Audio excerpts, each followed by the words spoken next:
We have some very young scholars from Jharia University and Delhi University, one visiting scholar from University of USA, and I hope the whole panel discussion will be very vital. The sociology students of our department, some students from JNU, will be benefited from this discussion. Now we have also a very distinguished scholar from JNU here today. And I request Professor Patel to come forward and sit along with us in the front. Yes, come.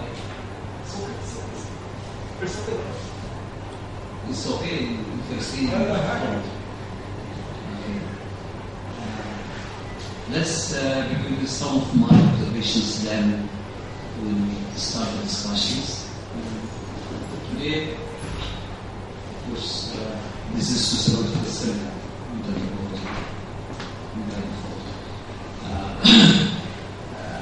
Then we often come up with some questions of what is sociological.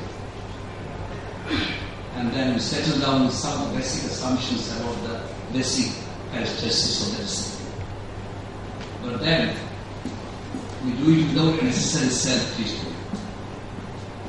And sociological be reduced into a few textbook notions. This panel discussion today seeks to understand the multiple horizons, conventional as well as unconventional. Deeply innovative, I suppose. This panel, some of the young scholars who have taken innovative routes in their pursuit of sociological knowledge would share with us their respective positions and share a debate about the tried and tested ways of doing sociology. They will also share the poetry can be a good resource of doing sociology. They will share that photography can be a valid method of researching and exploring sociological knowledge, and photographs could be a powerful source of data. They will also share that even within conventional sociological framework, some new questions can be asked. One can ask if conventional methods of asking questions in the field is appropriate. We need to be critically innovative in the field. One can ask if the popular methods which you learn in the textbooks or in the lecture or in the research methods could be adequate in generating meanings which would be sociology. Then one can ask whether our sense of sociology could be in the harmony with the sense of sociology that emerged in the other space. So I hope that this all panel discussion today will bring a new light in understanding new sociological pathways. I would love to introduce first Ravi Nandan Singh. He has a doctorate in sociology from Jharia University and is assistant professor of Hindu College, University of Delhi. Today he is talking about ways of asking questions when the informants refuse to talk. Methodological questions involved in the study of the morgue. We have Jyoti Sinha, has a doctoral in sociology from Jharia University, is a visiting faculty at Brown University, US, doing sociology in which workers, the case of Jharia minus workers. Sreedeep has just been awarded a doctorate in sociology from Jharia University and writes photo features in green media. And this sociologist with camera and pen in his hand. Nivedita Ghosh is continuing her doctoral research at the Department of Sociology, University of Delhi, and is an assistant professor at the Sriram College, University of Delhi. Today she is talking about camera in the field, exploring the possibilities of a visual research method. Irfanullah Farooqi is a Jharia finishing his doctoral thesis at the Center of Study of Social System at JAM. He's talking about reading poetry in sociology. And such is yours. And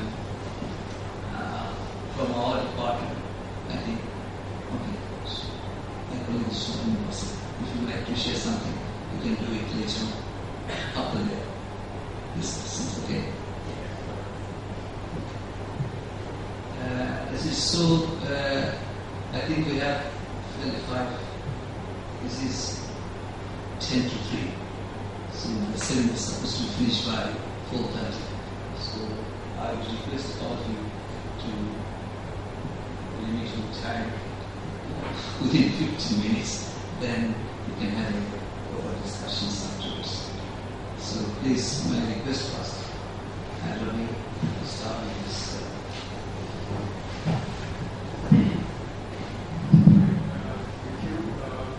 In case of this is already chapter to start. As I said, as I was introduced, I have worked on morgue and previously, so that is what I'm going to speak about. Yeah. So in case you missed, this is the introductory talk on the morgue, and I'll be speaking based on my fieldwork experience in Benares, India, and also some recent fieldwork that I have been able to do at Denmark in Europe. And I will be talking about the morgue in a comparative sort of perspective, but the kind of comparison that I plan to do is not the same which we have been sort of taught from Durkheim onwards. So I'll show to you towards the end of my presentation what kind of comparison I seek to do.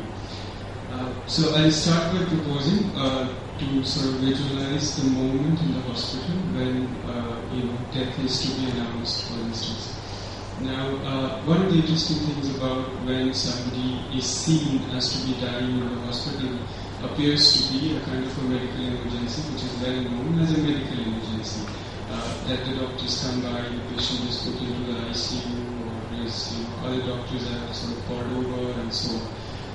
But I'm not talking about that kind of emergency. I'm proposing there is another emergency that happens the moment death is declared in the hospital. And why I call this as to be an emergency, because unlike the medical emergency where the doctor and the nurses etc. get on to an alert, in this second kind of emergency that I'm talking about, there is a kind of an institutional emergency, right from the workers to everybody else suddenly become aware, including the other patients who become aware of this emergency. What is then that emergency? Well, I would argue that anthropologically speaking, that emergency is the fact that the just announced dead person has to be separated from the still living people. Right?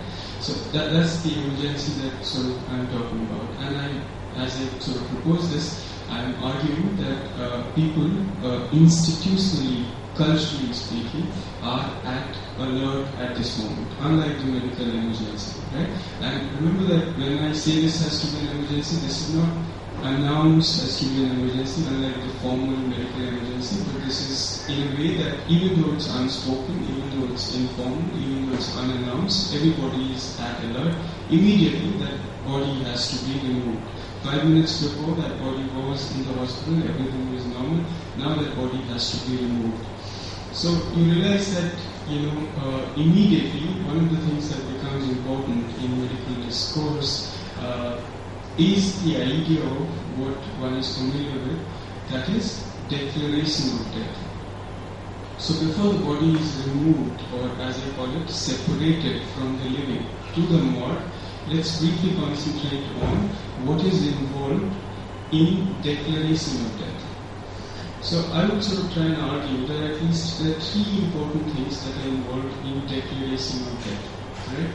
The first, and I think to the most important extent, if one were to look at the declaration of death, not just at the hospital but even before, is the idea that the declaration of death has to be unambiguous. Right? You can't, somebody who declares that somebody is dead cannot be ambiguous about it. You can't be sort of saying that I'm not really sure this person is dead or not. We cannot just go bury or cremate him, but I'm still not sure whether that person is really dead. You take your call if you want to cremate and see if he comes back. You can't do that, right? So, culturally speaking, whenever declaration of death is involved, it has to be unambiguous. And I think from the point of view of making knowledge, it is interesting that in post-modernity, that knowledge or that authority is no longer with people. And when we talk about knowledge being unambiguous today, or everything is not clear, everything has to have some kind of ceremonial ground, everything has to have multiplicity and so on and so forth, declaration of death has to be completely unambiguous. So you may notice that the shift that has happened from people having that authority to declare somebody as dead to doctors having that authority now to declare somebody as dead, right? So no longer people themselves can declare somebody as dead. Even though somebody has died, you still need the certificate from the hospital to cremate or bury and so on and so forth, right? So the shift in terms of who knows who has died is coming from the doctor. And I think this has important connotations thinking from sociology or medicine point of view, to which I come. But there is another thing that is quite interesting about declaration of death, which I would propose is declaration of death is a speech act. Now, in other words, I'm saying that when people are declared dead in the hospital, it is an act of language. How? Well, J.L. Austin, for example, let me sort of explain briefly what is a speech act. J.L. Austin, a philosopher of language, argues that many people think that language is just simply about saying and doing is another thing. But it might just could be the case that language also does things. In other words, saying is doing. So, for example, when at Christian weddings, the priest or the person involved in the church wedding says that I declare you as husband and wife, what he is effectively doing is that sort of announcing that you are no longer unmarried, but by mere articulation of this phrase, he has declared these two people to be married. Right? Similarly, I think when we look at the declaration of death, one of the things that becomes interesting is that the doctor has to perform it.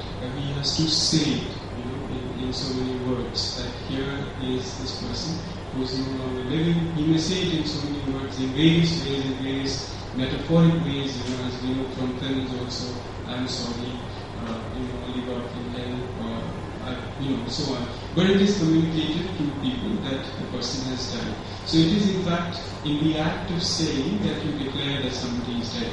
Why I'm saying this? Because clearly the notion of whether that person is really dead is medically still a contentious question, because as you know in most parts of Europe, etc., when somebody is declared dead, then that person is still living for various other purposes. For example, certain organs could be transplanted, could still be used, certain sort of parts of the body can be harvested medically and so on. So that speech act, which means that person is dead, is meant for the relatives who had that person in the hospital. So if people have questions on the speech act, I'll come back to it. Austin broadly divides it into two forms of the speech acts. One, he calls it as illocutionary speech act, and second, he calls it as perlocutionary speech act. I'm referring to illocutionary speech act, where saying is doing, where there is no gap between saying and doing. Unlike perlocutionary speech, an example could be, for example, hate speech, right? So somebody is saying, inciting you, saying things that may not immediately affect you, but you could go back, reflect on it, and build upon a certain kind of response to that speech. So perlocution works in a latent way. Illocutionary works immediately. There is no gap between what is being said and what is being done. So if the doctor is examining a person who is to be announced dead, he examines and announces, and in that announcement, it is known to other people that that person is dead. Right? And clearly there is a difference between other people knowing it through their own knowledge and the doctor saying it. So even if, for example, which often happened in Banaras or hospitals in India, as you sort of know from newspapers, that many people believe as patients or as families of patients that patients are still kept on ventilator even though they are dead, to squeeze more money and so on. So why people have this suspicion? Because, as you can notice, that people themselves don't have the authority anymore to discern whether that person is dead or not. The doctor has to formally announce that that person is dead. So even if somebody is on the ventilator, you as a relative can't pull out your person, your patient, and say simply that I know that this person is dead, you're fooling us. The doctor and the hospital have to announce that that person is formally dead. The third important thing about the declaration of death, which again may be sort of seen in continuity to earlier practices with respect to declaration of death, is that as we know in anthropological context, the dead body is one of the most polluted things that people can think of in almost every culture. I mean, not just so-called non-European, non-American context, but even in the European and the American context, the dead body is seen as a feature which represents greatest degree of threat, right? So in context where, say for example in Benares, where there is such great ritualistic stigma attached to the dead body, what is interesting again is that when the doctor declares somebody as to be dead, the doctor is in fact the first person to touch the dead body.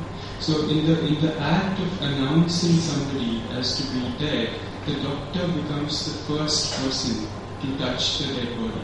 So if you go back to David Parsons' essay, the classic essay on doctor-patient relationship, one of the things that he talks about in that essay is that why the doctor becomes important, unlike other professions in the modern world, because the doctor is not just simply yet another technician. The doctor is important because he has a moral relationship with the patient, right? That he has a contract to alleviate pain and suffering. So the doctor is a different professional as compared to other people because he has that contract. So even though he could be charging money for what he does or she does, the contract is a moral one, where somebody for the first time in human history is completely dependent on that moral relationship in terms of you giving unconditionally, in some senses, your body to a doctor's professional techniques and so on and so forth. But what Parsons doesn't talk about is that what happens in anthropological contexts, the kind that we're talking about, where the doctor also becomes this kind of a figure who is ready to transgress from the regular requirements of ritual and pollution. So he in fact becomes the person. So if you were to think about, there are two people who touch the dead body in the hospital.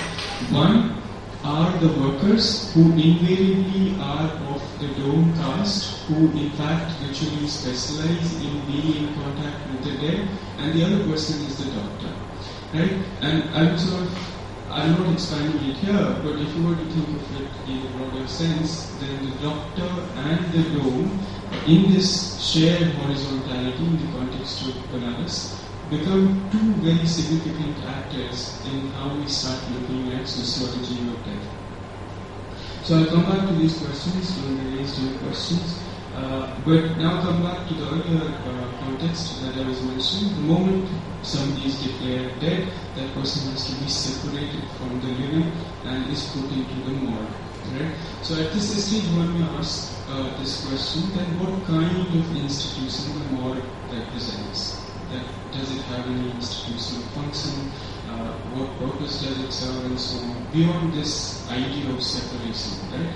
Now, I would argue, based on my fieldwork, that in fact the morgue doesn't have any institutional function. And why I would say this? Because one of the ways in which institutions can be understood, for those who are familiar with Victor Turner's and Van Gennep's work on liminality and intermediate period from Robert Hertz and so on, you know that institutions, they all specialize in transformation. right? So in other words, that you undergo some kind of change when you become part of an institution. That you come to, say, an educational institution, you come as a novice, you go back trained from here, right? You come to the hospital as an institution, you either get cured or you go to the burial or to the cremation ground and so on. So there is a transformation in the state as the institution brings about. I will argue that the morgue is a non-liminal institution, right? That is, there is no transformation that happens in the body. The person comes in dead in the morgue and goes out dead from the morgue. There is no change whatsoever that happens in the ritual state or the state of a body with which the morgue is institutionalized. So, in other words, the morgue becomes a kind of a station, if you like, a non-liminal station of dead bodies. Again, something that is based on observation and could be interesting is that be it Denmark or be it India, be it the ritualistic context of India that we're talking about and the, say, sort of relatively secularized context of ritual and pollution in Denmark, what is again interesting is that all kinds of bodies, men, women, of any religion, of any caste, come to be together in the morgue, right? So there is suddenly no sort of differentiation and there is a kind of a horizontality of everybody coming together. So to put all of this together, I borrow from Claude Lévi-Strauss's work in structural anthropology, a concept called zero institution. And I argue that the morgue should be seen as a zero institution, right? So those who are familiar with Goffman's work of total institutions, so for example, before Foucault, Goffman talks about total institutions, so the prison, the asylum, and so on become total social institutions. I would argue the contra to the total institution to some extent would be the morgue, which would be, according to Lévi-Strauss, a zero institution. Lévi-Strauss, in two dual organizations exist, argues that zero institution is a kind of an institution, which is a very interesting institution according to him, that it is there in all cultures to give meaning to other institutions. Zero institution doesn't have its own function. It is like the empty signifier, that it doesn't have its own immediate function, it doesn't have its own direct function. But why it is important in every culture? Because it gives meaningfulness to other cultures. So if you think of the morgue in between the hospital, the house and the cremation ground, then what the morgue is doing is that it is doing a certain kind of station of the body, which earlier would have been done either at house or at the cremation hut, right? So the morgue becomes a kind of an institution in between, which is just giving meaning to other structures that are, be it the hospital or be it the cremation ground. Now, so one of the things that I say, as I said, that the morgue does not bring about any transformation into the body which had been put there, so the body comes in dead and goes out dead. I call that state as to be that of the newly dead, right? And why I call this as to be newly dead, as you know and as I will show, that there are instances that there have been bodies in the morgue for 2 years, for 10 years, and there have been bodies and nobody comes to claim them. They still would continue, according to my definition, to be newly dead. Even if they decompose in the morgue, they continue to be newly dead, according to me, for the simple reason, because the only way you can have a transformation from the newly dead state is when the body is processed into becoming an ancestor. So if the body is not processed into becoming an ancestor, it remains in the state of what one would call as newly dead, right? So now to come back to answer the theme on which I'm speaking, that is what do you do as researcher when your informants refuse to speak? So in this case, as you can imagine, so you have to speak to your informants because they're dead. So what do you do? So how do you speak with them, right? And so Well, one way, of course, and as most of us would know, is to speak with the living, right? And that's another way to talk about the dead, because the only people who are most affected by the dead are not the dead themselves, but the living, right? And so, as many sociologists have talked about, death is important not for the dead people themselves or those who have died, but death is important in society, in any society, because of the living. So those who survive, for them, the dead is so important that you can go and speak with them, and that's how you can make sense of the dead. That seems to be one way to speak about. The other way, I think, and to me, I think that's more productive at some level, and these two may not be mutually exclusive. I mean, you could have the first option, but the second option that I realized was that I don't know if some of you would be aware about Pasha's poem, where he talks about what he calls as Murda Shanti, or which could be loosely translated as corpsely peace, right? That in a certain way, most often when peace is spoken about, peace is associated with harmony. But there's another way in which you can think of peace, and that is in terms of deathliness of silence or deathliness of peace. That as if there is no activity, as if there is no movement, as if there is no, joy the beat, there is nothing really that is going, it is hauntingly silent.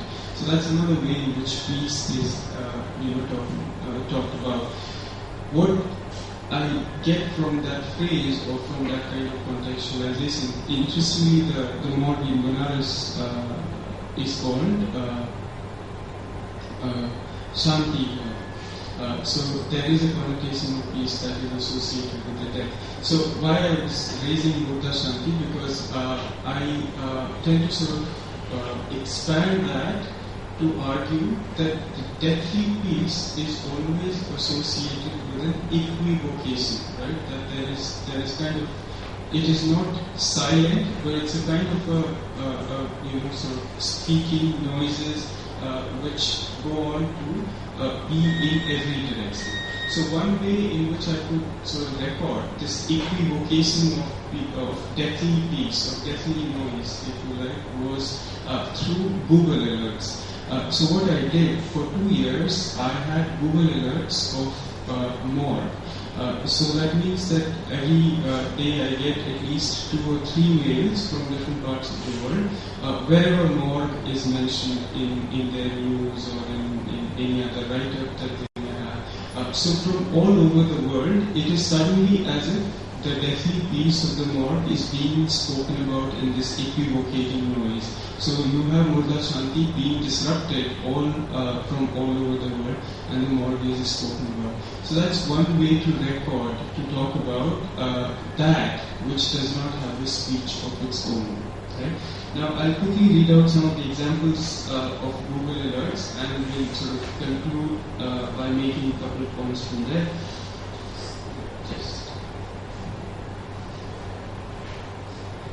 Right.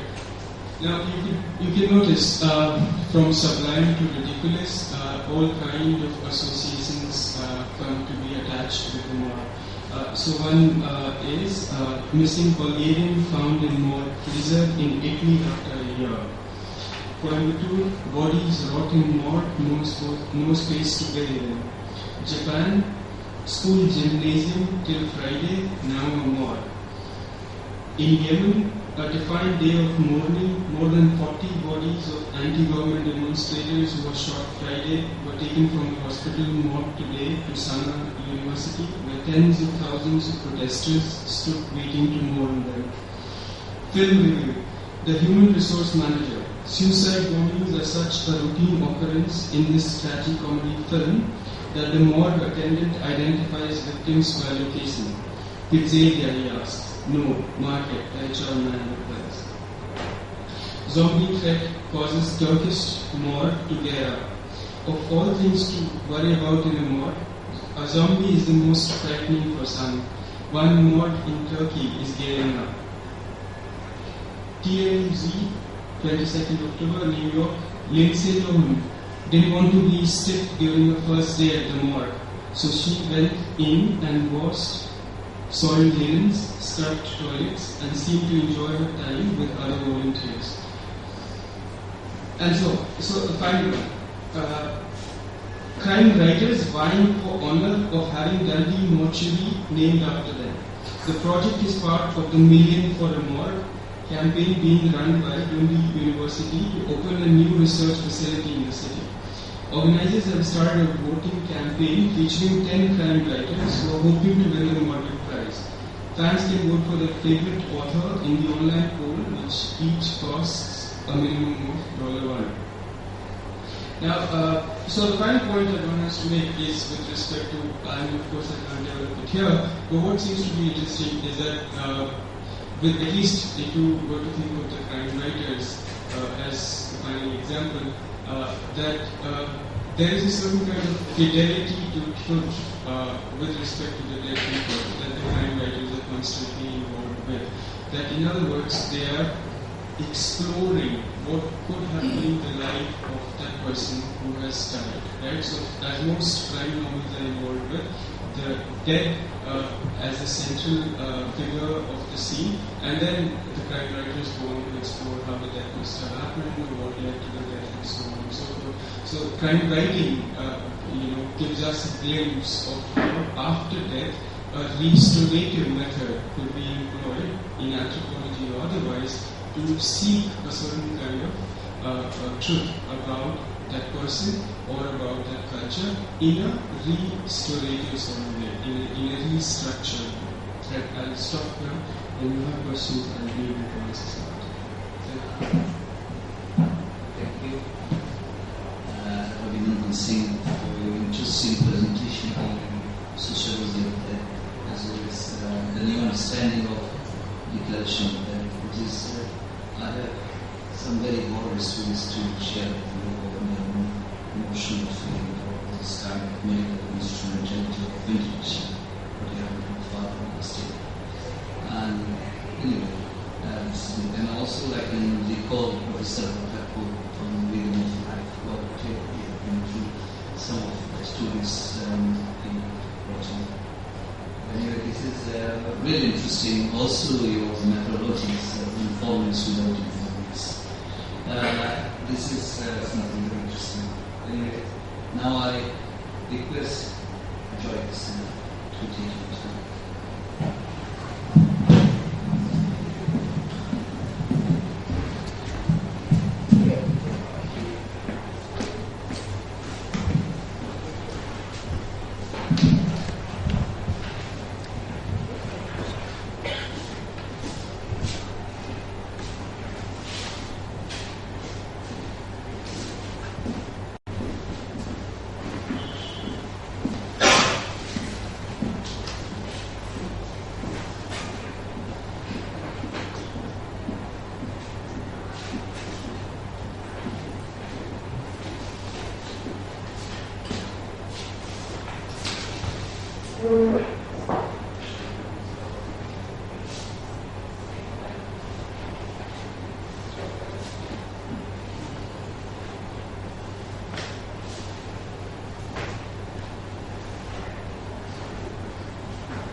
Doing sociology in the workers, what does we mean by doing sociology? How do we do sociology? So that's when we make sense of the social interaction, social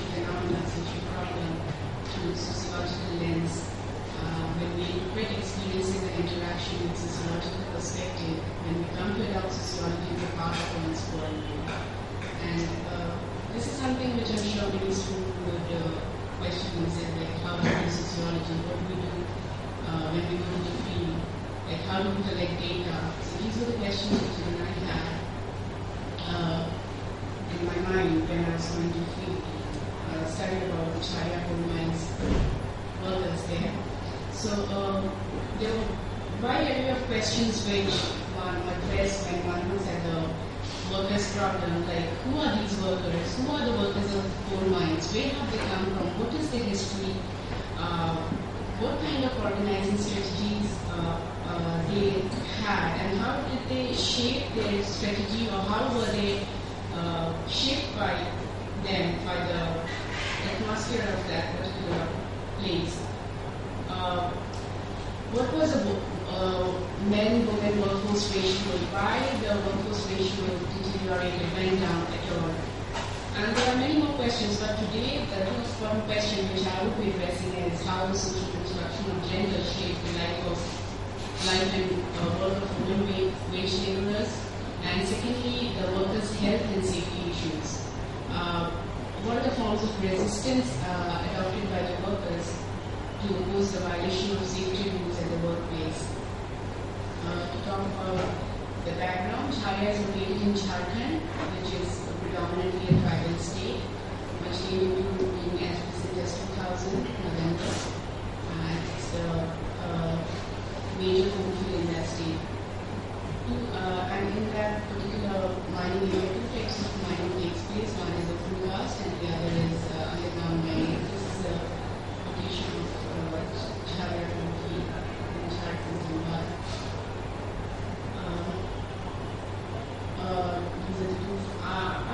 I just wanted to bring some of the very important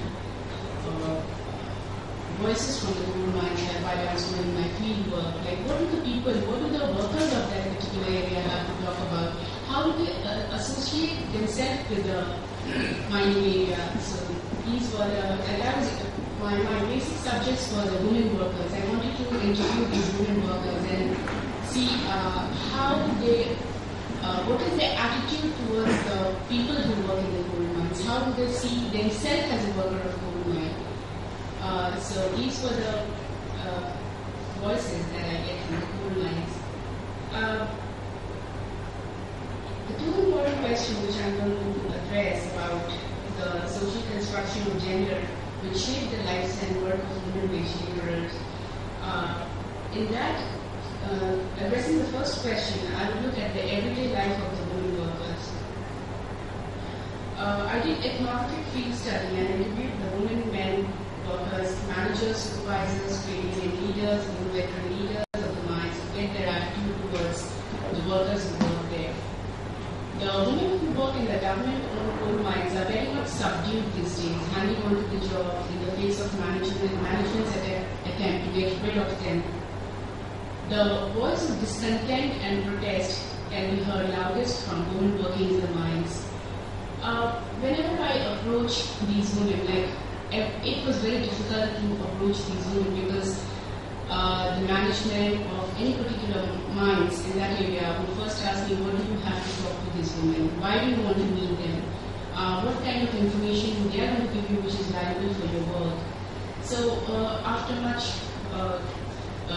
struggle dealing with these managers or the supervisor or the coal mines owner, I could get in touch with these women, talking to them, and they had a very sad kind of expression saying that, what do you want to know from us? Do you think you'll be able to help us in any ways by getting to know our lives, by getting to know how we spend our days, how we manage to work in this particular area? They say that they have to fight for every little thing. They have to fight for the job, their honor, the respect, the place in the society. Women had to fight for regulation of the work to protect the environment from mechanization, the right to live and work in the mines, and to curb excessive corruption. Nationalization of coal mines, which took place in 1971, didn't help them, but created a new threat, that is, the day jobs were being snatched, and definitely machine came over and men were the one who took over the job because women were said to be weaker sex or there was no orientation for the women worker in the coal mines where employed there.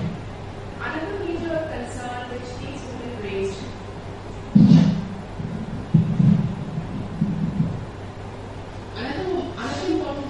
which these women workers raised was the question of VRS, voluntary retirement scheme. Some are of the opinion that voluntary retirement scheme, they have been forced to give voluntary retirement because once they retire, they can appoint either their son or the son-in-law or any male member of the family to take up the job, and that is going to be good in a way because this place, they don't belong in this particular place. And when I asked them, what if you don't have any male member in your family? What if it's your daughter or daughter-in-law? They were like, no, we cannot let our daughter or daughter-in-law face the same thing what we have faced. This place actually doesn't belong to women.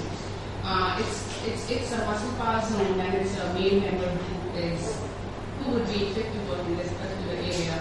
So while on one hand the disparity between the sexes means some of the workers support the implementation of female PRS, on the other hand,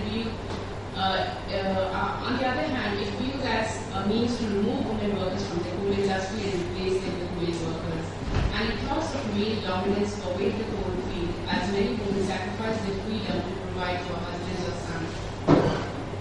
Women in the coalry workforce perform multiple tasks involving simple manual labor such as winding, loading, carrying, splitting coal, wheeling quarters, pushing tar and cleaning boilers, along with other household work. These women are invariably paid less than their male counterparts doing the same job. Gender influences determination of mining job and influence workers' attitude. Women are not given any training and therefore there is no skill upgradation. Men in general occupy the majority of the managerial, top executive and higher level positions, while women are concentrated on the lower level administrative positions or with cleaning and loading job.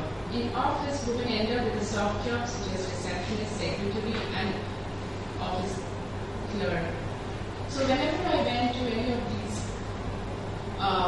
mines, they all would come up with great expectations or hope that I would listen to the story and help them in any ways to improve the working conditions. So I would ask about the working condition. They would start off with there is no toilet facility, there is no restroom for us, there is no place where we can sit and at least eat dinner, lunch.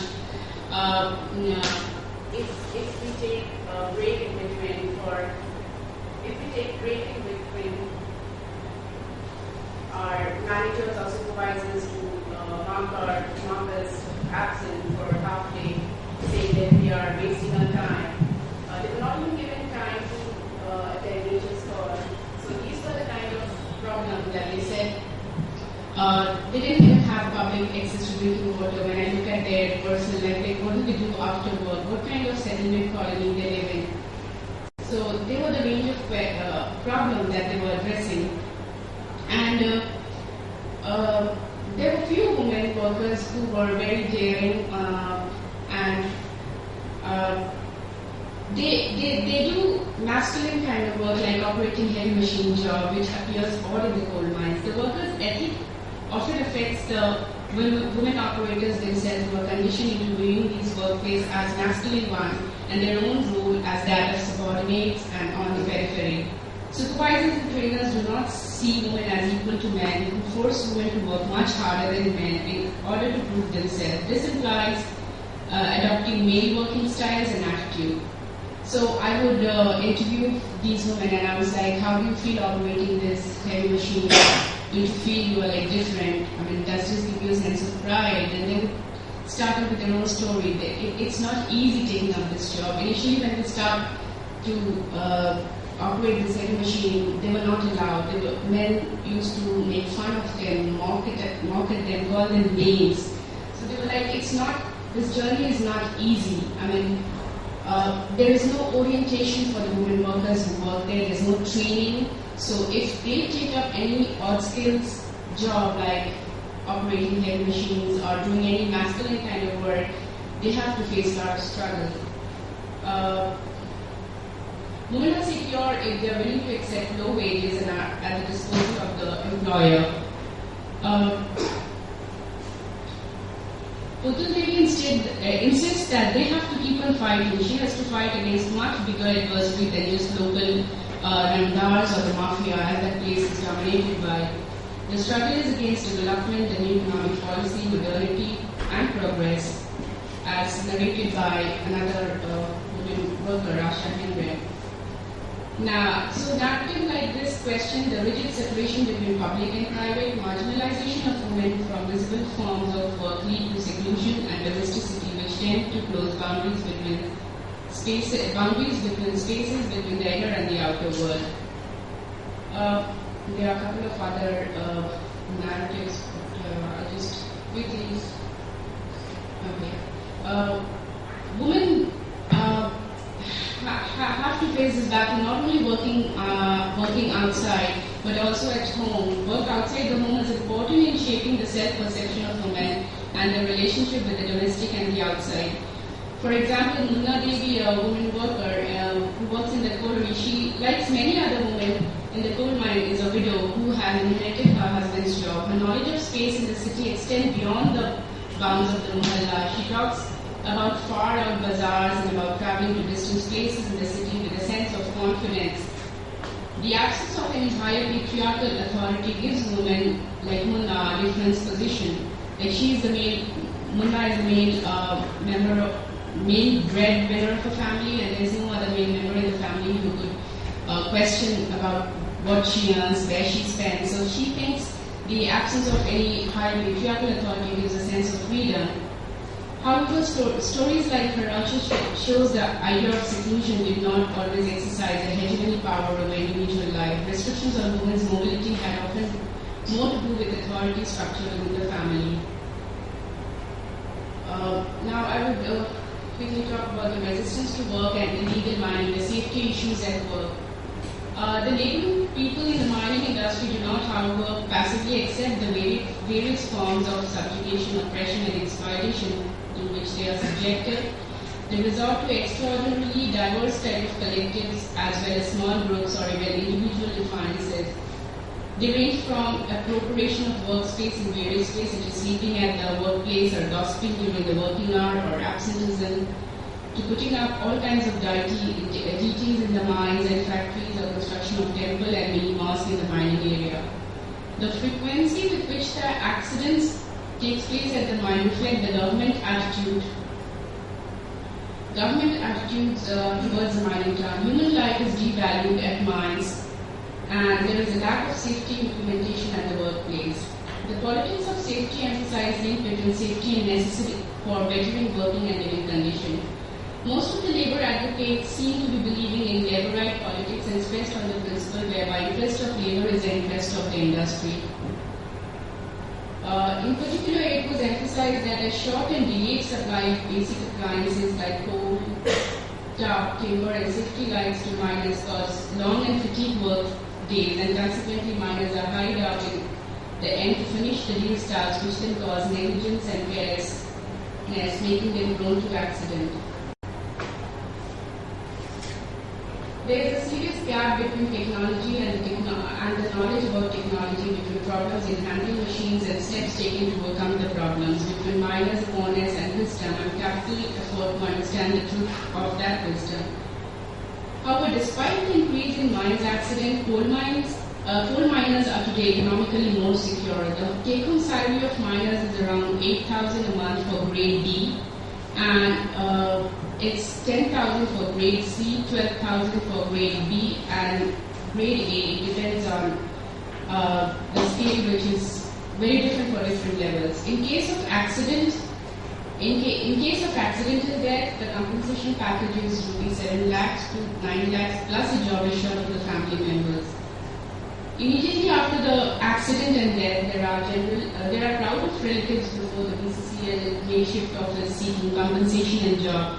However, most of them plead that if a job is given, they should not be deputed inside the mines.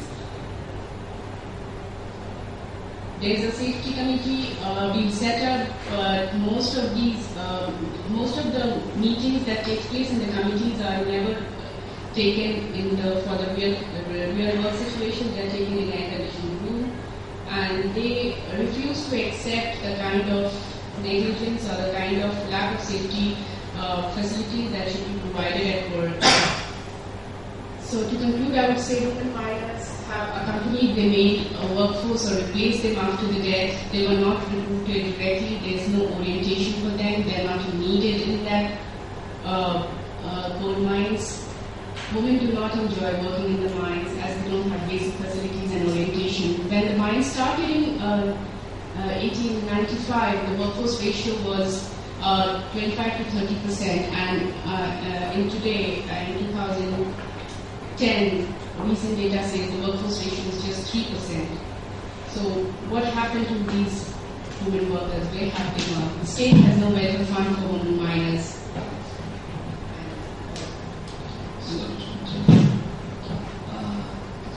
Since we are running late and we have remaining 3 discussants, I would request the discussant to limit their time within 15 minutes, and so that we can have more time for the discussions. So now, straight away, I request Sreedeep to speak on sociology and photography. Sorry to Sreedeep.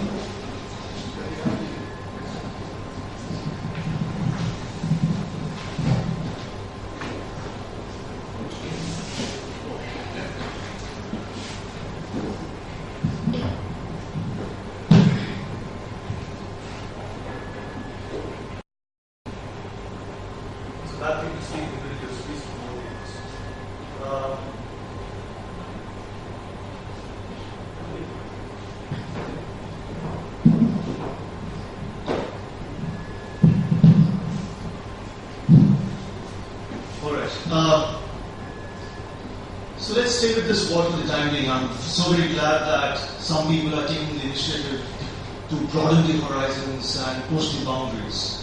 Because I can bet on this that if you go back to the university, it doesn't matter what kind of university it is, whether it's a small town university or the big city university, you'll have ample number of students, scholars, young minds or old minds who complain about a lot of confinements, or a lot of rooftops, a lot of bars, a lot of cages, a lot of confinements which compel a particular person to think, believe, act, read, write, think in a particular manner. And there lies the importance of pushing the boundaries, there lies the importance of trying to do something with the boundaries. So let's give due respect to the act of pushing, pulling, and if required, scratching a bit before we talk about big words like sociology or photography. So, sociology and photography, these are big words with big meanings, big baggages behind them towards that meanings that make what they are. And bigger is the question that can there be a platform where they can come together, where they can collaborate, where they can transact, where they can have a relationship, where they can sit, talk, sleep, walk. Do I have an answer? No, they have chosen the wrong person probably. If you look at the trajectory of these two disciplines, photography and sociology are both products of modernity. They are emerging out of the same epoch called the modernity, and they are emerging out in the same century, maybe not in the same decade, but in the same century. And no matter what the differences are, and there's no denial of the differences. On one hand, you have a subject which is primarily textual, full of words and more words, as inherently so, and on the other hand you have a subject, a discipline which is inherently visual. However, they are both aiming at one single thing, which happens to be fact-finding, which has some sort of a sociological or social relevance. So yes, there can be a conversation, however, I still don't have the answer, because once again, if we have to concentrate on these two words and how they have developed or emerged in this country or in this part of the world, it's very, very, very unfortunate that sociology as a discipline has the trajectory, kind of trajectory it has followed. It has blindly followed two things. One, we have borrowed theories from the West and we have done our PhDs with that. And secondly, we have followed the trajectory of the development or the nation building procedure. because of which there are tons and tons of papers, research papers, theses, documents on village, on agrarian relation, on caste, on coal mines, and issues which are directly related to the issues of development. However, and the cost that the poor has to pay because of that development. However, we would choose to invariably ignore some of the things which are very close to us. Maybe the pub, maybe the mall, maybe the coffee table, maybe the restaurant, maybe the college canteen or the university hostel. We would not talk about these things. There is no anthropology or close to none on these matters.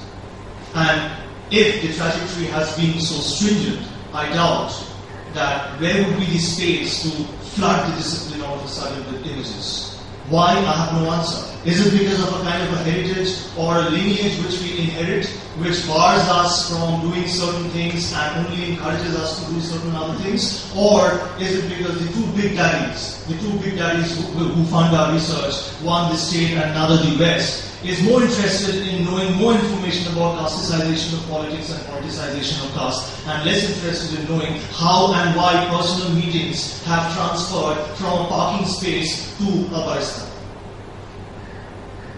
So, if that is the trajectory, I don't expect that trajectory and that discipline to be accommodative enough to have images all of a sudden.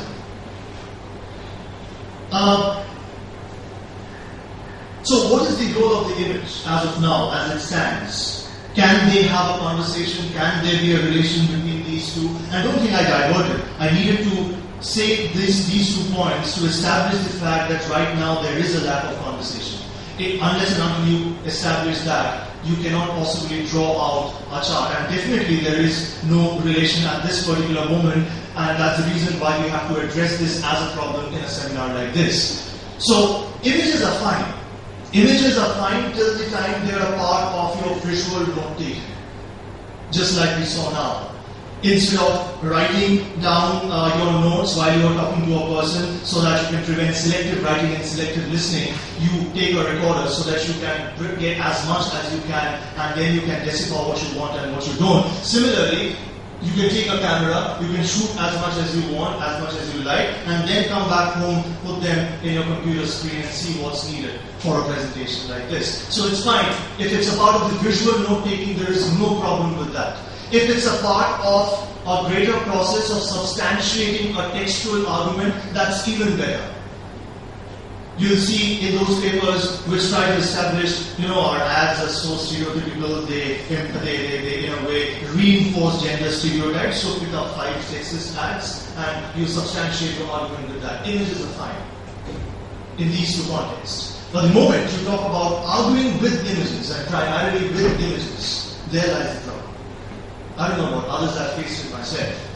I was told from various corners that if you want to argue with images, then these images are frivolous distractions from the text.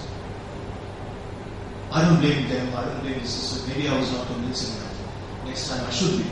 But that is the status of image and the act of trying to argue with images, that they are frivolous distractions from the text. So there is not much of a room. But the question is, that why there is not much of a room is partly something which I have tried to address. But if there is no room, what is it that you can do and why is there no room? The question is not that can these 2 apparently opposing disciplines, one which is textual, the other which is visual, can have a conversation. The question is, if not now, then when? In the last 20 years, what we have witnessed is explosion of images. What we have witnessed is how image is driving us and driving our quest for identity in various acts of life. Yes, probably I'm speaking like an urban lad, which I am. And so, if not now, then when? It's not merely because of the fact that now cameras are more expensive. Now you don't have to spend 4 crores to buy a camera. You can have an SLR with which you can shoot a video. Hence, the entire thing has become far more interactive. The entire process of generation of knowledge and documentation, visual documentation, maybe still or video, has become more accessible, less expensive, more interactive. Not because of that. Not because of that we need to incorporate visual. We need to incorporate visual because we are living with these visuals, no matter whether you like it or dislike it. So, following the task of an anthropologist, and following the tradition that we had inherited from Radcliffe, Brown, Malinowski, Rivers, Boas, so on and so forth, if the task is to understand human universals and also to decipher what are the uniqueness, if the task is to understand that complex negotiation between the structure and the agency, yes, we do have an alternative to do that visually. Because it is possible to dissect, it is possible not merely to document, but also to dissect, analyze, describe, understand, and comprehend with images. It is possible to document everyday life, it is possible to document transactions, it is possible to document many other operations which clarify the relation between different social facts and structures. And you'll be amazed to know the amount of similarities which I, as a practitioner of photography, find between the way a sociologist, or for that matter a social scientist, would treat a particular subject, would approach a particular subject, and in a similar manner, a photographer would also do the same thing, would go through the same dilemmas, would ask similar kind of questions. The first and foremost question, for example, that a photographer needs to ask is, if this is my subject, my hand, if this is my subject, then where do I stand with my camera? There are innumerable positions where I can possibly stand. If I'm operating on this floor, which is nothing but a horizontal plane, I can stand here, I can stand there, I can stand in that corner, I can go outside the room and shoot my hand. So, if it's my hand, then of course not. Let's take Dave's hand, for example. So, where do I stand? How far? How close? Should I stand very far? Should I stand very close? Should I negotiate in a distance which is in between? That's the point.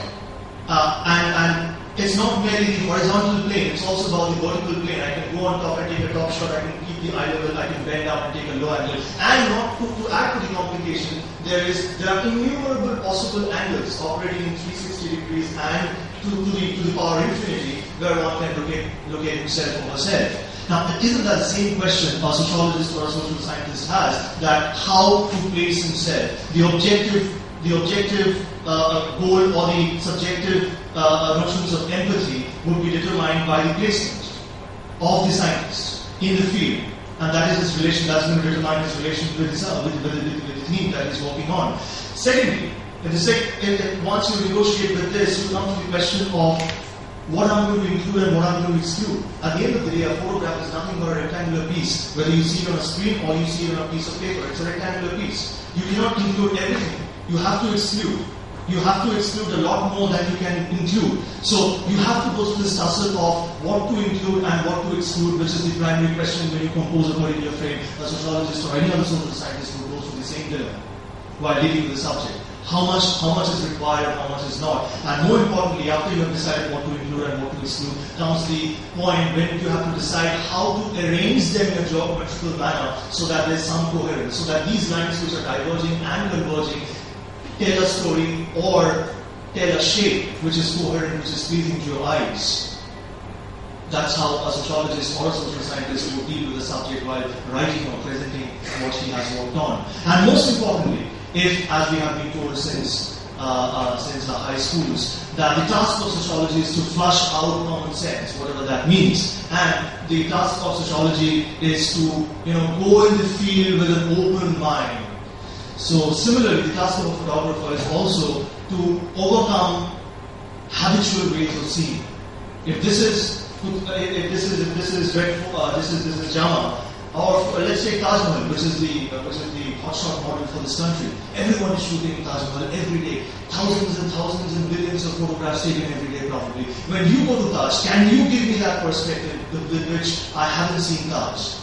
If you can, then you have succeeded to overcome that habitual seeing, otherwise keep trying. And that is the same thing which a sociologist or any other social scientist is also trying to do, to overcome biases and prejudices and go with an open mind and find out that perspective which is unique. Okay, I've been told to stay in time and it's my obligation to do that. I'll now show it. Just take 3 more minutes. Good time? Great. So it's a PowerPoint presentation on a particular theme, a visual theme, on which I have been working on for the last few years. Part of it was exhibited in a solo exhibition, and a very small portion of it recently got published in the Center Spirit of Sandhya. It's a series where I'm trying to argue with images only. Yes, there are 4 distinct arguments which needs to be textually, spelled out. But primarily, I'm trying to argue these 4 points with images. And to elaborate, because I would not be talking when I'm showing the photographs. There are 4 distinct arguments which come across. One is the presence of brands in the city. The larger-than-life presence of it, with which you can't do anything but witness it, be a part of it, whether you like it or dislike it, as I said. The second is the places where it has managed to intrude. In such places, in those places which were earlier not occupied by these images. So it's a case of intrusion. Third is the case of coexistence. Coexistence between bigger brands and smaller brands, coexisting yet competing for more space on a same plane. And third is, of course, the contradictions which are bound to emerge if that kind of a scenario happens in a third world or a developing country. The contradictions that might emerge out of it.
Thank you, Sreedeep, for your very thought-provoking presentation. And I believe it suddenly posed a lot of questions and challenging questions to sociologists, not only sociologists, to other disciplines too. And now I request Nivedita Ghosh for your turn. Camera in the field.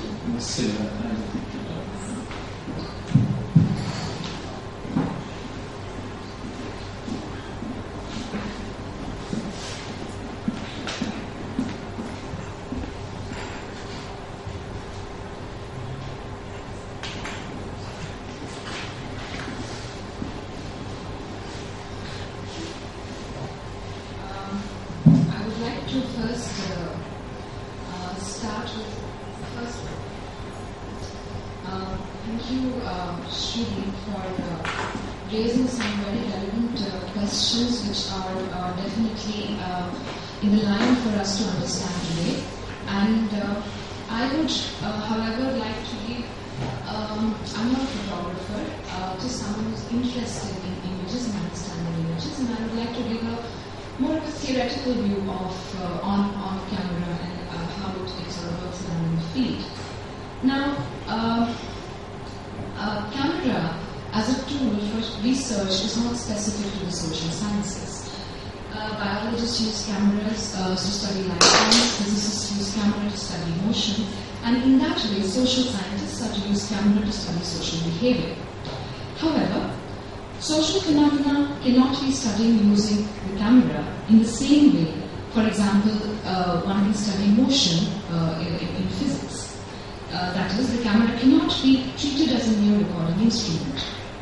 And one of the prime reasons for this is that the subject matter of the discipline of sociology interacts right back with the camera.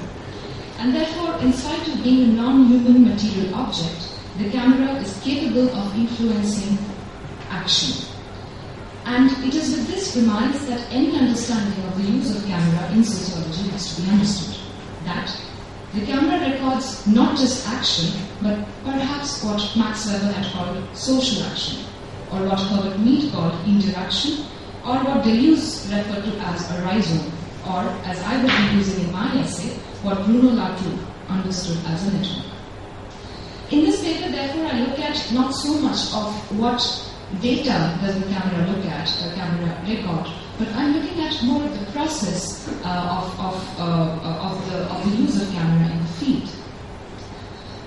So I begin with understanding, or basically trying to explain what has been the literature on the use of camera been like primarily. So the study of visual data within the discipline of social anthropology can be broken down into two kinds of literature.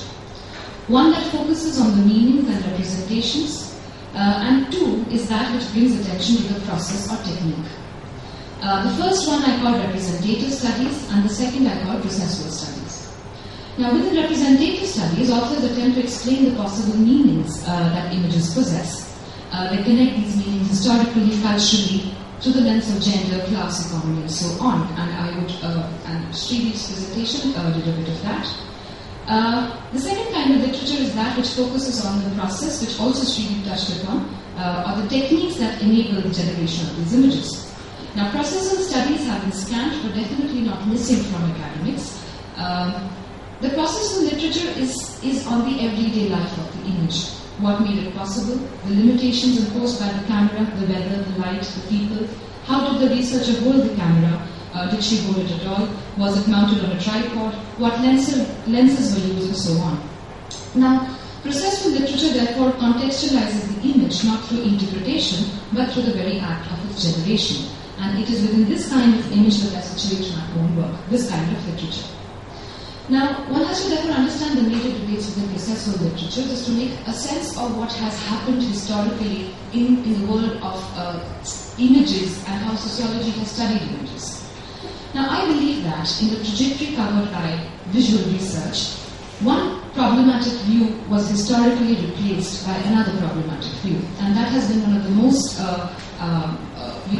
that in a way reflects the condition of visual sociology today. The initial entry of images in social anthropology was based on a conception of the world that sat out there. And all one had to do was objectively view and capture this reality. And this is evident in the work of Haddon, Malinowski, Franz Boas, and even Evans Pritchard. Now, the observer was safely separated from the field through the lens of the camera. However, with the emergence of critical debates around objectivity, it was now argued that through the visual exercise, one could only acquire a partial version of the world. And this version of the world that the researcher acquired was acutely affected by her intentionality. An image thus was a result of a subjective vision that may render a sociological analysis incomplete and skewed. A field worker was thus allowed to take photographs and videos, but only as an aid to memory or an illustration, rather than regarding them as suitable research data. So what I see historically there has been a pendulum-like swing from celebrating complete objectivity of the camera on one hand to suddenly recognizing that it's actually a very subjective instrument. Further, to overcome this objectivity-subjectivity divide, different writers have suggested different ways of conducting visual research. For example, Sarah Pink talks about images as a sensory medium, and she says that sensations should be included within social analysis. Similarly, authors have asserted that because visual media is so subjective, the least one could do was to develop certain objective ethics that would regulate the actions of researchers on the field, so that neither the respondent and especially not the viewer of these images feels deceived by the tricks of the camera. The most disturbing proposition, however, to my mind, has been that of devising strategies to access visual data. In their book, Photography as a Research Method, the colleagues talk about how, in order to establish friendship bonds with the locals, the field worker must first photograph people and sites that are held in pride by the community, such as local heroes and monuments. Seeing this, the locals are going to be happy with the researcher and will be very welcoming of this outsider. Apart from this kind of searching for a middle ground, there have been other people, for example, David McDougall, talking about the filmmaker's experiences, the spectator's presence in the vision of the filmmaker, the voice of the respondent, and so on.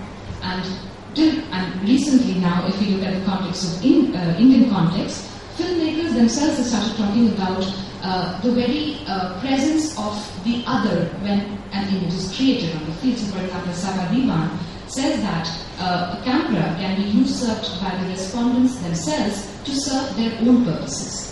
So what you notice here is that the film process is not just about the researcher. It is very much an act of negotiation between different players. And therefore, given this background, is it then possible to look at visual research outside of the realm of ethics? We must also ask ourselves, is ethical visual research not required? Is it not important? But for example, Professor Benway, in his article on the nature of sociological discipline, had pointed out that common sense is nothing but a local or a contextual understanding of the social world. And I believe that so are ethics and strategies. What is ethical and what is strategical in one context may not be very useful, may not generate desirable results in another context. Therefore, visual research is not about developing visual ethics. And therefore, it is required that one also moves away from the objectivity-subjectivity debate for a while. Because when we see an image as either an objective or a subjective creation of the researcher, we suggest that only the researcher and nothing else has created that image. And at that point, we fail to see the image as a result of certain negotiations made possible in the field. I argue that in the creation of an image, the researcher is only one of the actors and not the only actor. Accordingly, I attempt to present the understanding of visual research in the broader framework of a methodology. From the outset, something has to be said about what we mean by a sociological method. The definition that I have used has been put forward by Auswait and Turner, who argue that social science in social sciences, a methodology indicates two different areas of work. First, a method comprises of methodological issues raised by various sociological perspectives, for example, functionalism, Marxism, and so on. Second, the method is also about specific research techniques and concepts that are employed during the very research process. These specific techniques may themselves be guided by larger perspectives. A sociological method is thus a collaboration between theory and on one hand and technique on the other. And a visual method is also very similar. That is, it could reflect issues pertaining to certain sociological theories, for example, gender, race, class, caste, and at the same time, it is also about a certain technique of collecting visual data. Therefore, an understanding of the technique of the process is very much a part of the relevant definition of a visual methodology. To understand the technique or the process of the visual, one starts off by understanding what are the kinds of data that researchers visually record on the field. And I argue that the field worker gathers two kinds of data, visual data from the field. First is a social setting, and the other is social interaction. These are the two kinds of data that a visual researcher and anthropologist primarily picks up from the field. The social setting comprises not only of inanimate objects, buildings, rooms, and sounds, for example, but also people who may not necessarily be a part of your research, but they very much influence the research and they render a certain meaning to your research and also the image. Now, I'll basically hurry up, but just to say something about the social setting, that in anthropology the social setting has a very important concept because it is the social setting which has a tendency to freeze people in time. And therefore, one of the important reasons why visual data is not taken or understood as relevant data because it has conventionally frozen people in time. Eric Hirsch, however, suggests that the reason why social setting one could overcome this is by allowing the background of the social setting to speak or interact with the foreground of the people. The social setting is not just a background where interaction takes place. Social setting in a photograph, if you see, is also about very much of the interaction between the people and the setting itself. So it's a continuous process, and this is something that has to be remembered while understanding the visual research. The other part that the field worker picks up is social interaction. Now, social interaction takes place between what I borrowed the term from Latour, between certain actants. For Latour, actants are both human and non-human agents that are capable of guiding or influencing an interaction. To Latour's actant network theory, we can decentralize the research process since it does away with all interpretation that places the researcher as the center and as the only creator of an image. An image therefore becomes a result of interaction by various actants, and I identify 5 primary actants responsible for the birth of an image. That is the camera, the settings, the respondents and the non-respondents, the researcher, and what I understand, what I mean as cumulative knowledge. Now, I will not go into the intricacies of all these actants, but I would like to talk briefly about the final actant, which is cumulative knowledge, just to explain what exactly it means. Now, Latour's network model, network theory, has often been critiqued for not taking account of the a priori, or what exists before this network emerges on the field. Now, I attempt to address this through the concept of the cumulative knowledge. Now, the presence of the first 4 actants on the field does not necessarily lead to the creation of a research-based image. What is required is an understanding about the field and about the social phenomena under investigation. But just like visual research is not possible based only on the understanding of the researcher, it is similarly not possible based purely on the understanding of the respondent. Therefore, visual research is never just about showing what your respondents have to say, or it is also never just about showing what you have to say. Thus, there is a birth of the final act, which is cumulative knowledge, which is really the coming together of the perspective of the researcher and the respondent. And thus cumulative knowledge therefore addresses the issue around. It is a kind of knowledge which basically allows visual research to grow with negotiations rather than it being a one-sided interpretation. Finally, I would like to say that all these 5 actants do not necessarily act in harmony. They do not necessarily act in collaboration, which means that, I must say I was given 20 minutes and that is how I prepared my presentation. And I have to, yes, okay, yeah. So, the collaboration that I'm talking about is not always harmonious. That is, for example, one of the first questions researchers have in their minds before they go to the field with the camera is, will I be allowed to click a picture, or will I be allowed to go into the field with the camera? And this is because all the actants do not act in harmony. The camera may be restricted, the setting may be restricted, the respondent may be restricted, such that in a certain setting may allow visual research, but the respondent may not allow it. A certain respondent may allow visual research, but the setting may not allow it. Therefore, visual research, I will just briefly sum up, is in visual research, all these 5 actants have an influence on the final image. I'm not saying that all these 5 actants have an equal influence, but I'm also saying that the camera and the researcher are not the only actants that have the most power or that have the maximum power in visual research. And this comes across, especially when you're researching up. For example, in my case, I'm looking at filmmakers, and they are the last persons to come before a camera. Because in this case, my actants are never, my respondents are never really harmoniously contributing to my research. Thank you very much. Thank you, Nivedita, for finishing up your presentation. Now I would request Farid to summarize this presentation in 12 minutes. Sorry for that. 15 minutes. Because we are running half an hour late. So our audience can have more time for discussions. Thank you. Well, in the beginning I thought being the last speaker I'd have perhaps more time, but now I think it's the same. Well, the theme says reading poetry in sociology. Researchers rejoice. I'll come to the theme in a while. I actually have a while. I mean, much time. But let me very briefly share with you what is it that occupies me as a PhD student. My work, I come from the Sociology department. My work deals with the life of a poet, especially with reference to his poetry and letters.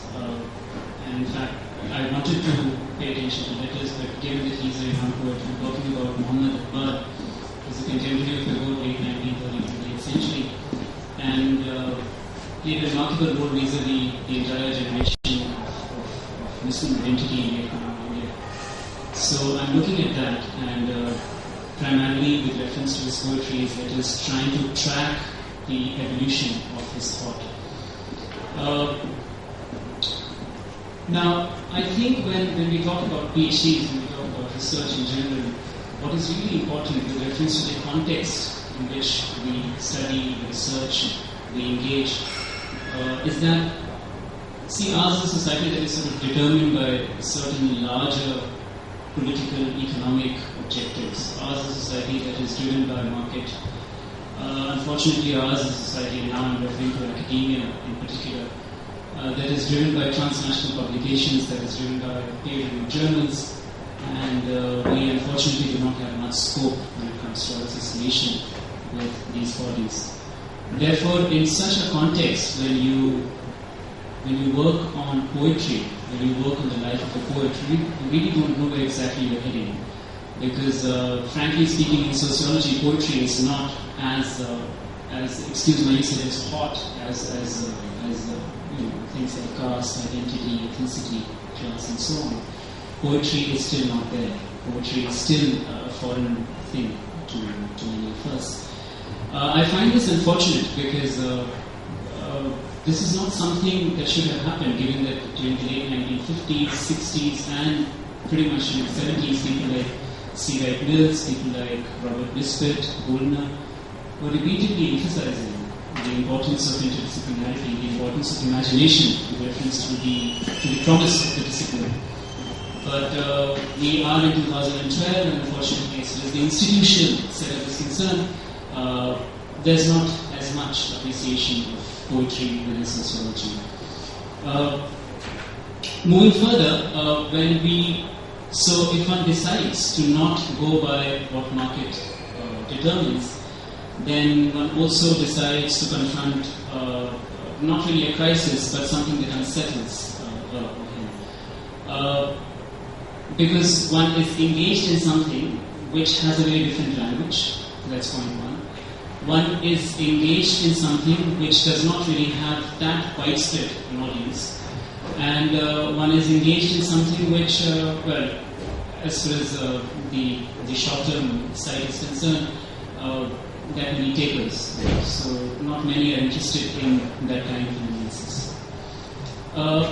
In that context, I would say that it is, for me, what is more important in this particular context and how I have overcome this is that for me it has been a very personal kind of a journey. I have somehow tried to distance my professional self, the sociologist in me, from the one which is into poetry. I don't write that much, but I do read.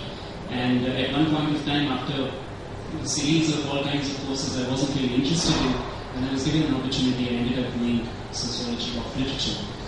Having said that, now once you start the journey, what happens is that given the kind of status poetry and literature have in sociology, the overall methodology that we stick to, we adhere to, can also lead to a lot of questions. Whatsoever time I have, I won't really talk about my research as much as the kind of questions that such a research generates, the kind of problems that such an endeavor has for us. So when you do sociology of literature, I mean, some of us might be aware of the overall premise of the discipline, that how literature has a social basis, literature is rooted within the society, there is a link between social reality and literary imagination and so on.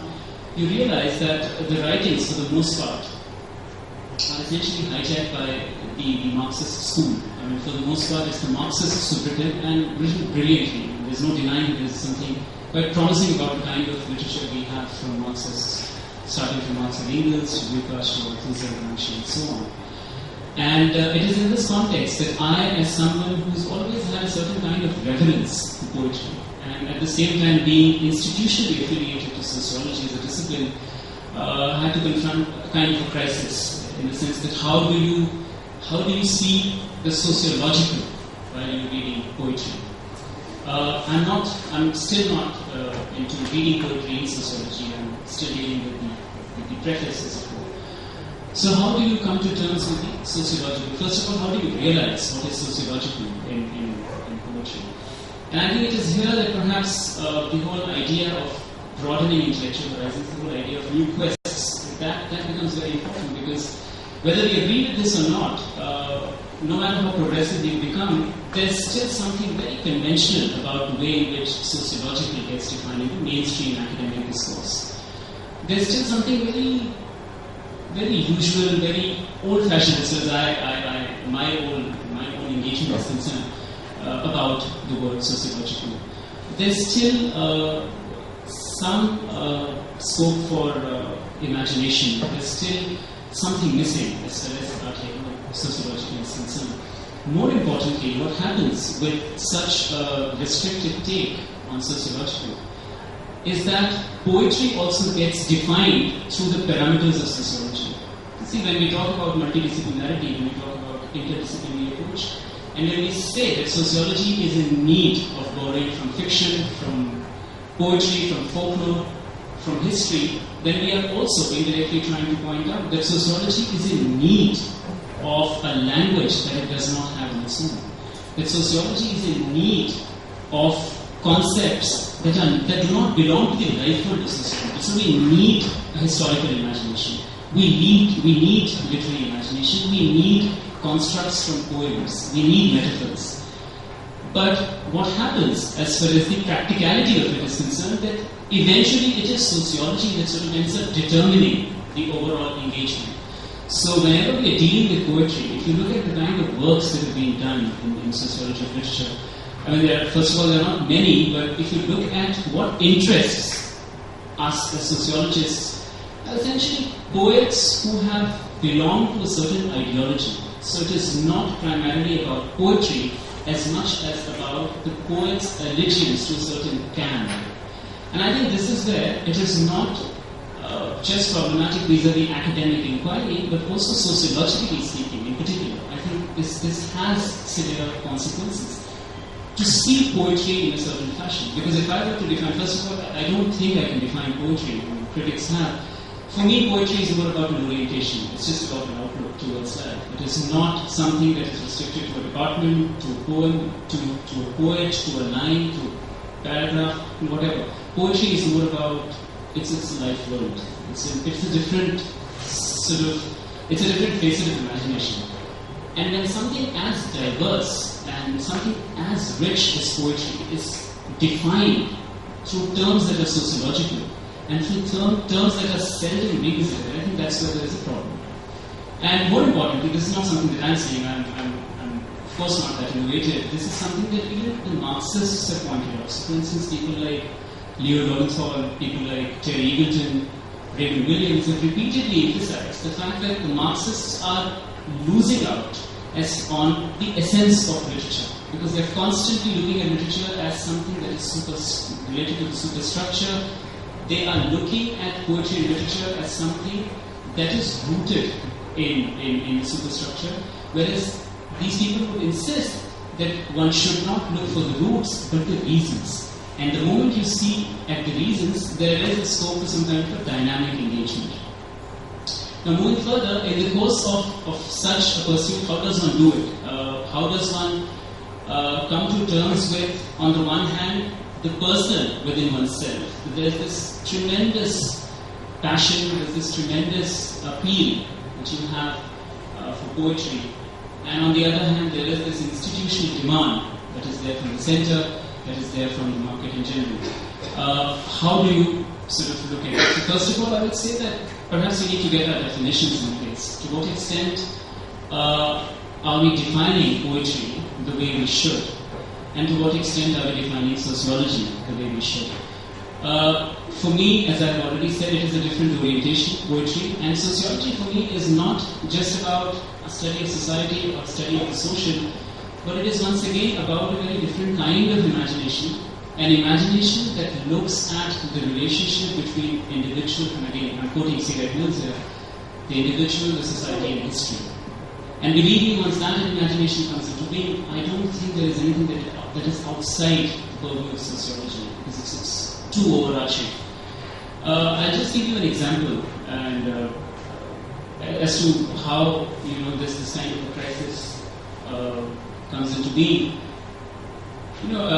I'm working on Iqbal, as I've already shared, and Iqbal was in Germany during 1907. He was in Heidelberg. He was doing his PhD from Munich, and he stayed in Heidelberg to learn German and get acquainted with German philosophy. And in Germany, he used to take a walk right next to a river, which is Neckar. And he used to take a walk there. And every day he would walk there, and he walked there for about 3 months. He was there for 3 months. When I was in Heidelberg, of course I did visit the South Asia Library and the Iqbal section where I did interact with the scholars, students and so on. But I made it a point to walk on that same stretch for as many as 3 weeks. And I would walk.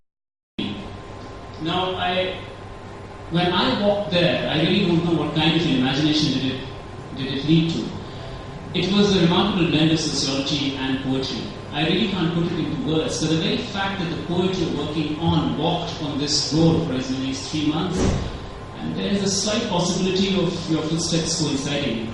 Now that in itself is very, very self-assuring. It's just the idea of the personal limit of research is concerned.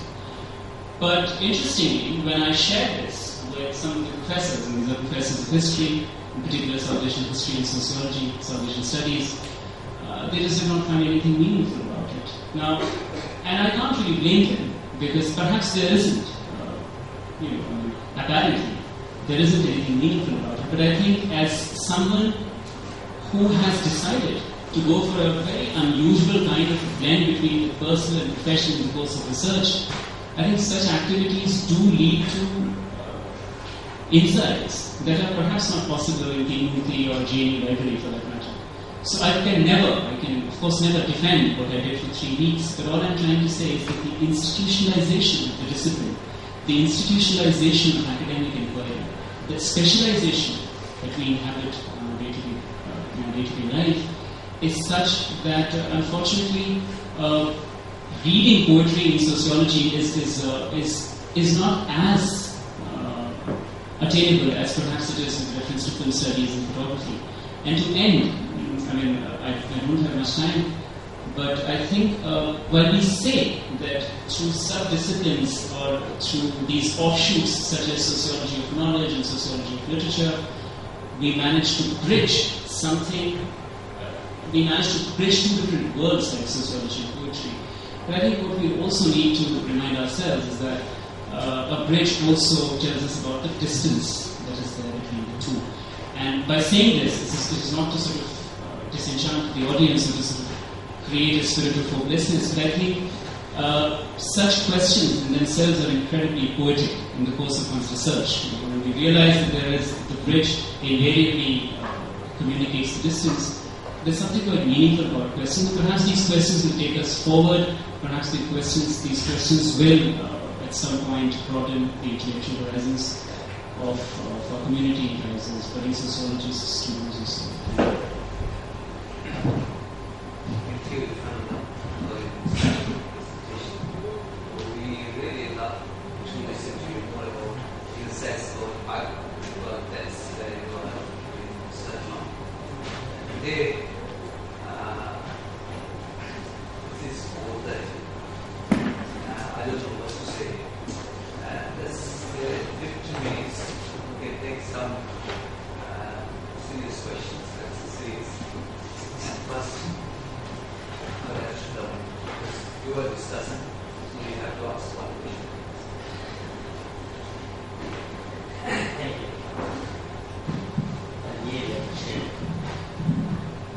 Thank you. I really appreciate the presenters.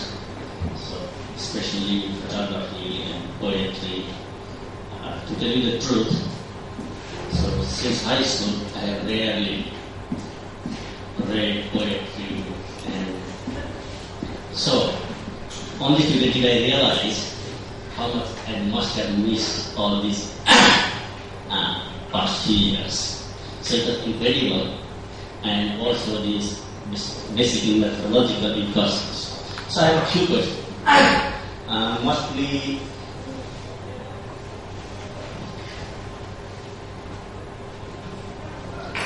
so first of all, this dead person, talking with dead people. So how this Google Color is related to this Banaras research site? I couldn't get that straight. And then second, I have Jyoti. So how do you manage your access to that site to say like managers problems? And what about this workers' expectation? So how do you manage these things? How do you respond? And then I have a question to Sreedeep. Right? So basically, like both of you, right? So it's Bruno Lagos, acronym for theory. So basically, is there a contradiction? Like Sreedeep wants to talk to photographers as if between two human beings, and there are this host of aspects. So I could not quite get that. So again, for poetry, I have like interest in social. So human life is class, it is sex, it is gender. So how does that feature in poetry? Is that worth doing? So I remember reading a few people like Howard Becker, Pierre Bourdieu, and I don't know, Johann Berger, or the ways of seeing now, or maybe Johann Berger, right? So I see a lot of like social going on in poetry, photography.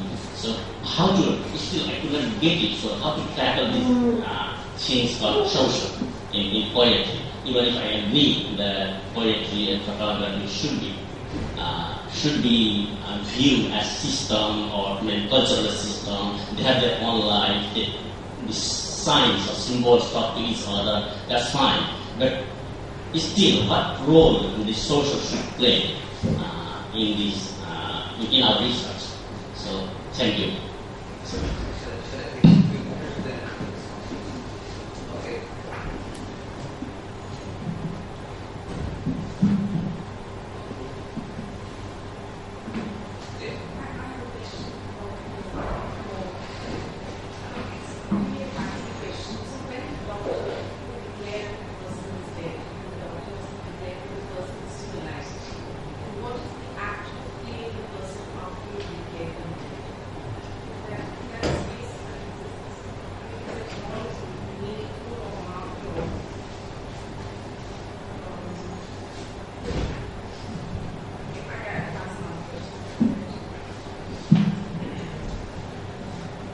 my question is to Sreedeep. I just like to know, sociology is more about capturing what is already happening.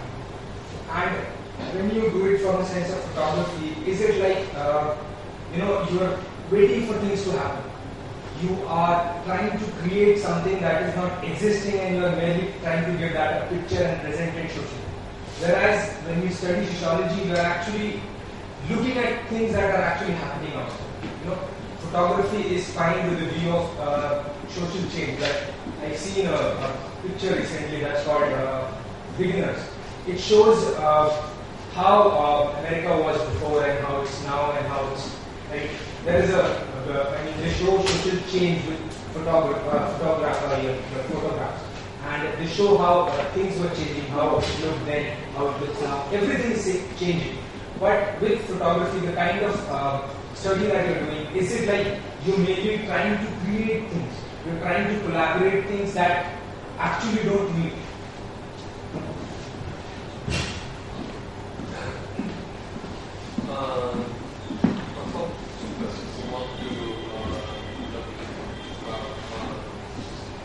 So when you have scholars and I'm very convinced about what you say that the more humans stop learning, the body's not transformed.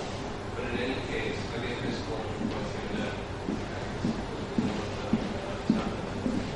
Is there a point where we could also start with the body as kind of object once it does have life? The question of life, the dead body as a life form, if you work with the dead body, the fact of the matter does not it's also does life somehow. You then start looking at it as kind of object. So that's one thing I was curious about. Secondly,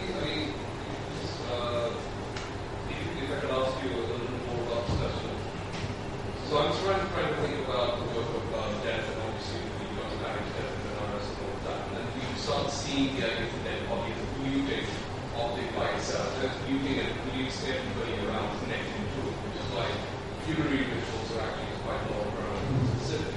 And then you're bringing the question of death. And I think the closest comparison between Christian itself and where you say it's a secular sort of approach to the dead body. So you said there are some similarities to the art, similarities and differences about this question about the other things, questions, I'll ask you about the presenting available, so you can I'm very supportive of what you are actually doing. I don't have a crappy handle on the and I don't really use it in this law. The problem with images, I'll speak from my experience first, when I was doing field work. There was a point where if you were using a camera, and I was just using it as sort of like an aid to document and aid to chronicle. The problem was a lot of the people, it's with any kind of research, any kind of journalism. You have situations where communities have also become very shrewd, and I mean shrewd in the sense that they're very much aware of the power they're very much aware of the power of representation. So there's one problem is they have a preset, so there's an idea that you're here to document us and perhaps represent us. What do we get out of it? Is it a kind of representation we'll be happy about? So then came a lot of questions about what is your politics, where do you come from? And secondly, the thing about the visual medium is, and anything that uses a recording instrument, I mean, for me, fine. When you're in the field, the basic instrument for, say, an anthropologist is your notepad and a pencil. And then you bring in the dictaphone, which I use quite a bit. You bring in a camera. And the problem was, anytime you brought in something that was technological, something that was an object external to you, they would be interested. So I have to say, if I'm interviewing someone picks up the recorder and starts talking into it and playing around with it. The other thing is, it was seen as a kind of intrusion into their private space, first of all, because it's like a third eye coming in. And number two, it is also the fear of being recorded for posterity as well. Someone can tell you something. It could just be a verbal thing. They can deny you said anything. But the thing about a photograph, or let's not say photograph, let's say an audiovisual medium like film, is that it is seen as record. That will serve more as evidence than hearsay in court, if you these kind of forms of these things will emerge as we develop a kind of method in using visuals as opposed to just text, or in place of text.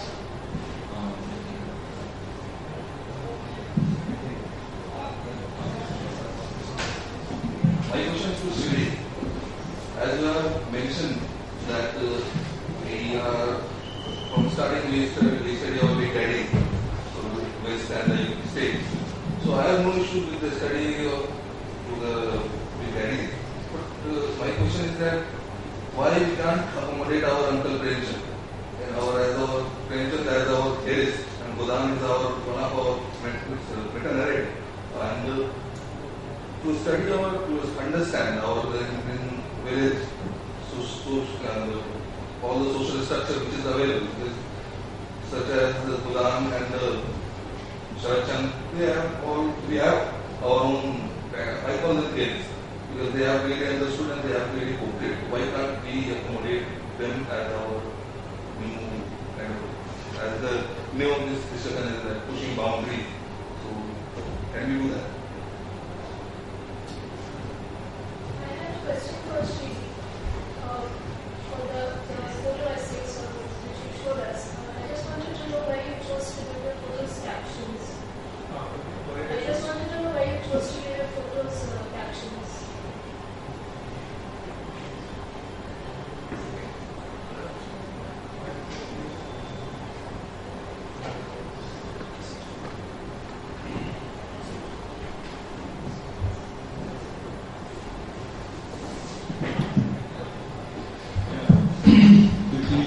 Very brief. The first question about Google Alerts, you clearly right that it does not have to do with bias per se. The whole idea of using Google Alerts, in fact, is to move away from any one particular field side. The point is, as I said in the presentation, that when you start thinking about more, two things seem to happen. One is the setting involved, where the relatives are the handlers of the dead body are. That's where you have one kind of ethnographic site. The other side is that precisely of morgue, where the dead people don't speak, but another deathly noise becomes available through Google Alerts. So kind of a voice